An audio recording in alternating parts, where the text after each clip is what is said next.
पत्रकार महोदय, क्या आप कभी बीजेपी के नेताओं से ये सवाल पूछते हो?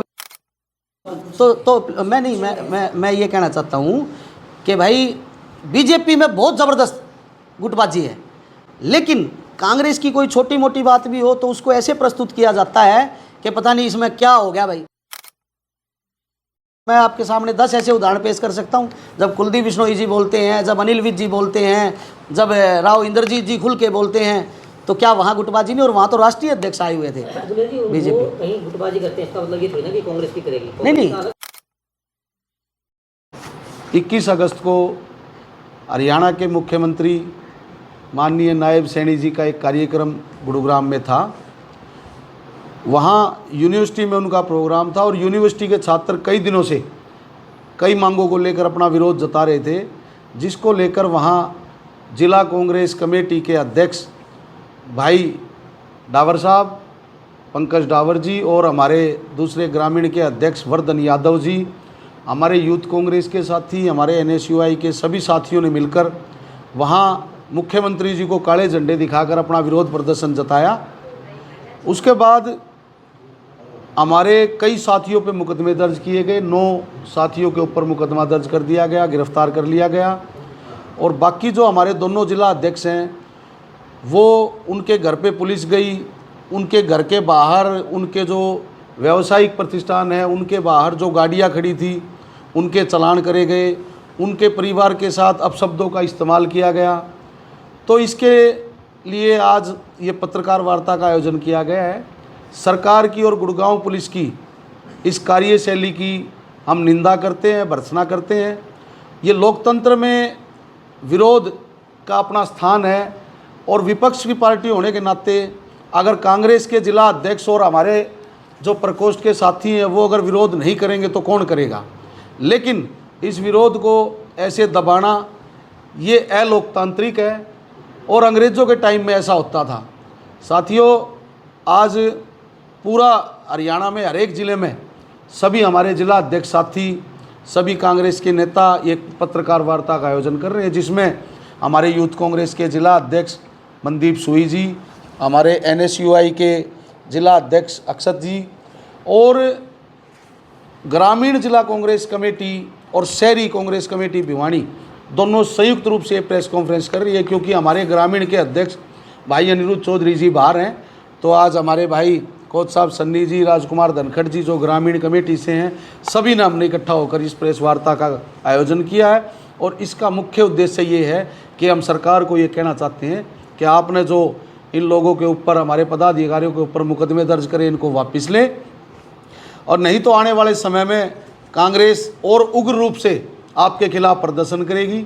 आप आए दिन नए नए फरमान निकालते हो और आप स्कूल कॉलेज में जाने से लोगों को रोकते हो, नेताओं को रोकते हो, तो इसके पीछे आपकी मंशा क्या है? तो एक बार फिर मैं दोहराता हूं कि भाई सरकार के इस कदम की हम निंदा करते हैं और सरकार से ये अपील करते हैं कि जो भी आपने मुकदमे दर्ज करे हैं उनको आप वापस लो और ऐसे ही किसी को आप तंग करना छोड़ो, ये ठीक नहीं है। आपस में ही नेताओं की सुलह हो रही है। नहीं, देखो ऐसा है, प्रदेश अध्यक्ष से कोई नहीं लड़ा, ना प्रदेश अध्यक्ष के सामने ऐसी कोई बात हुई। अगर कोई वर्कर, अगर उनका कोई आपस में मनमुटाव हो जाए और वो आपस में कोई छोटी मोटी कहासुनी भी हो जाए तो ये इतना बड़ा तूल देने की बात नहीं है। लेकिन रवि जी, आपने जो सवाल पूछा है, देखो लोकतंत्र जिंदा कब रहेगा? जब विपक्ष जिंदा रहेगा।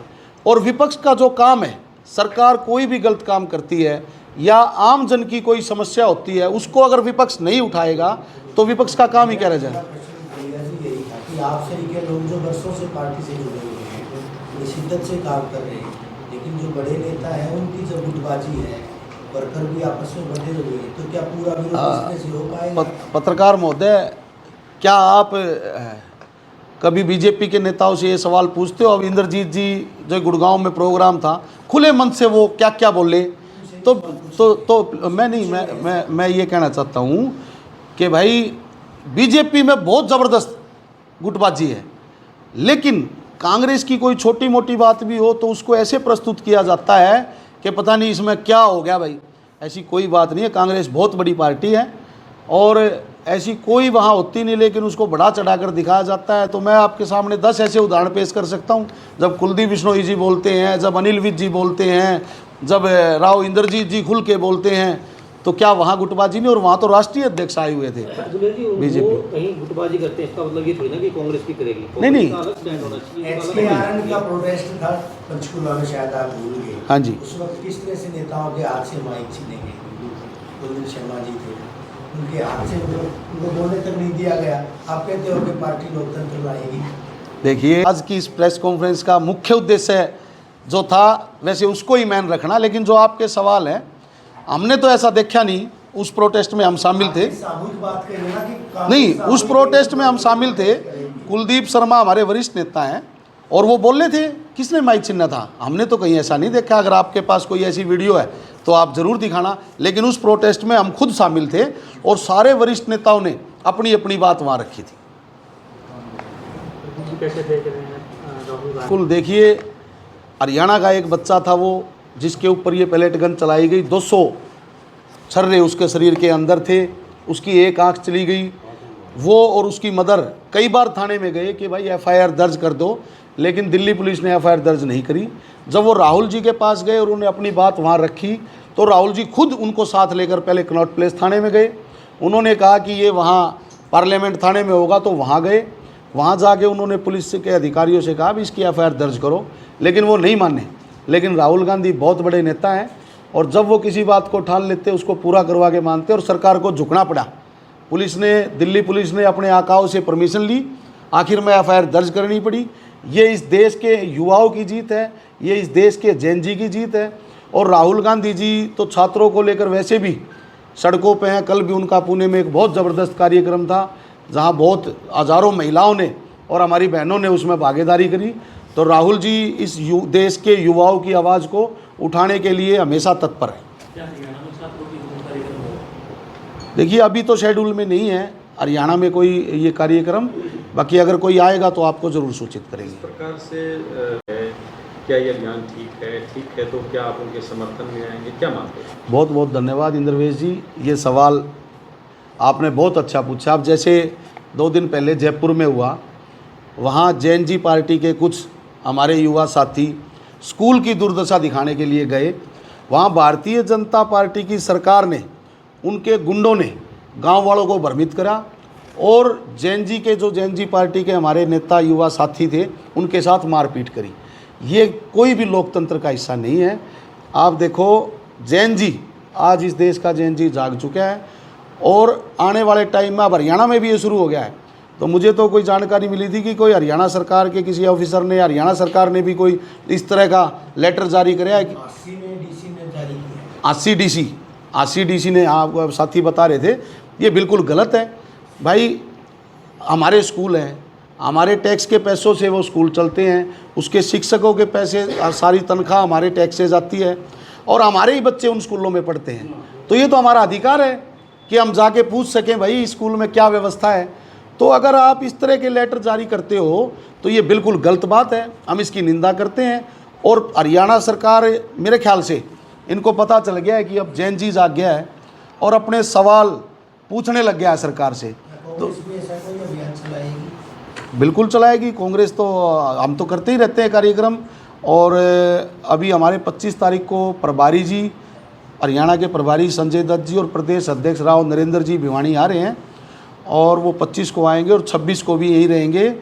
तो सभी पूरे चारों विधानसभा के कार्यकर्ताओं से वो मुलाकात भी करेंगे। जल्दी हम उनका शेड्यूल भी जारी करेंगे और जो भी कार्यक्रम, क्योंकि देखो पार्टी जो कार्यक्रम देती है उसके हिसाब से हमें चलना पड़ता है। वैसे जो भी यहाँ भिवानी की आमजन की समस्याएं, चाहे जल भराव है या कोई भी है, उस पर हम करते रहते हैं। लेकिन पार्टी की जो गाइडलाइन आती है वो हमारे लिए प्रमुख है। जो भी कार्यक्रम आगे आएगा, वो चाहे स्कूलों को लेकर हो या सड़कों को लेकर हो, जो चीनी महंगी हो गई है, जो और महंगाई हो गई, इसको लेकर जो भी होगा हम आपको ज़रूर बताएंगे।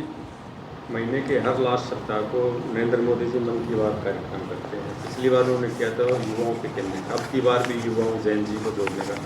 तो क्या लगता है कि जैन जी का प्रेशर जो है गवर्नमेंट मान रही है, मान ली तो किस स्तर तक आपको लगता है, क्या कुछ बदलाव की उम्मीद आप कर रहे हैं? देखिए, ये कई सालों से जो एक आग जो है वो जैन जी के अंदर दफन थी, वो एकदम से गोला बनकर बाहर निकली है। और 100% जैन जी अपनी जगह जायज़ है। जहाँ सैकड़ों बार पेपर लीक हो गए, जहाँ सैकड़ों बच्चों ने सुसाइड कर ली इससे दुखी होके, और वो क्या सरकार से ये भी ना पूछे कि भाई ये पेपर लीक क्यों हो रहे हैं, आप स्कूल अच्छा क्यों नहीं दे पा रहे, आप सड़कें अच्छी क्यों नहीं दे पा रहे। तो जैन जी तो अपने सवाल पूछेगा। और इसके लिए मैं बधाई देता हूँ जैन जी को कि भाई आप जब से जागे हो ना तो बीजेपी के नेताओं की नींद उड़ गई है। देखो जैन जी बहुत बड़ी ताकत है हमारे देश में, और जैन जी जब सवाल पूछता है ना तो सरकार को उसका जवाब भी देना पड़ेगा, और सरकार को इसका जवाब देना भी चाहिए। नेतृत्व करने के लिए बीजेपी आगे आई, कांग्रेस क्यों नहीं उनको टेस्ट कर रही? नहीं, ऐसी कोई बात नहीं है कि नेतृत्व करने के लिए बीजेपी आगे आई। वो भी हमारे ही साथी, हमारे सभी साथी वहाँ गए थे जंतर मंतर पे। देखो बीजेपी, हमारे माननीय सुप्रीम कोर्ट के न्यायाधीश ने जब बच्चों को कॉकरोच कहा तो उनके दिल में कहीं ना कहीं ये बात चुभी, और देखते ही देखते करोड़ों लोग इस अभियान से जुड़ गए। ये एक अभियान है, छात्रों का अभियान है, जैन जी का अभियान है। और एक बार फिर दोहराता हूँ कि सरकार की नींद इसने उड़ा दी है, और आने वाले समय में सरकार को उखाड़ फेंकने का काम भी ये जैन जी करेगा।